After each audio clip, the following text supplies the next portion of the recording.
யோவான் 7:12. அவன் ஜனங்களை வஞ்சிக்கிறவன் என்று சொல்லிக் கொண்டார்கள். கிறிஸ்துவுக்குள் அன்பானவர்களே, தாவீதை குறித்த தவறான புரிந்து கொள்ளுதல் சவுலுக்கு இருந்தது. தனக்கு ஆதரவான மனநிலையோடு இருந்த தாவீதை சவுல் எதிராளியைப் போல கற்பனை செய்தான். தனக்கு தாவீது பாதகமாக வருவான் என்ற தவறான எதிர்மறை சிந்தனை அவனுக்கு இருந்தது. அதனுடைய விளைவாக சவுலுக்காக மிக நன்றாக செயல்படும் வாய்ப்பை தாவீதால் பயன்படுத்த முடியவில்லை. தாவீதால் தனக்கு நன்மை கிடைக்கும் வாய்ப்பை சவுலும் இழந்து போனான். தவறாக புரிந்து கொள்வது என்பது ஏதாவது ஒரு சூழ்நிலையில் நடந்துவிடும்.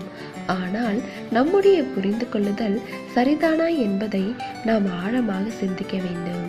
நாம் தேவ ஆவியால் வழிநடத்தப்பட்டால் யாரையும் தொடர்ந்து தவறாக புரிந்து கொள்ள மாட்டோம்.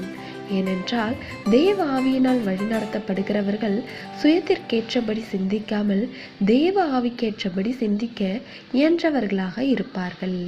எனவே தேவ பிள்ளைகளே, இன்று நம்மை யாராவது வஞ்சித்து கொண்டிருக்கிறார்கள் என்று எண்ணுவோமானால் சற்று அந்த நபரை பற்றி நிதானித்து பார்க்க வேண்டும். அப்பொழுது தேவையற்ற தவறுகளை தவிர்க்க முடியும். தேவனுடைய கிருபையும் இரக்கமும் உங்கள் அனைவரோடும் இருப்பதாக. ஆமேன்.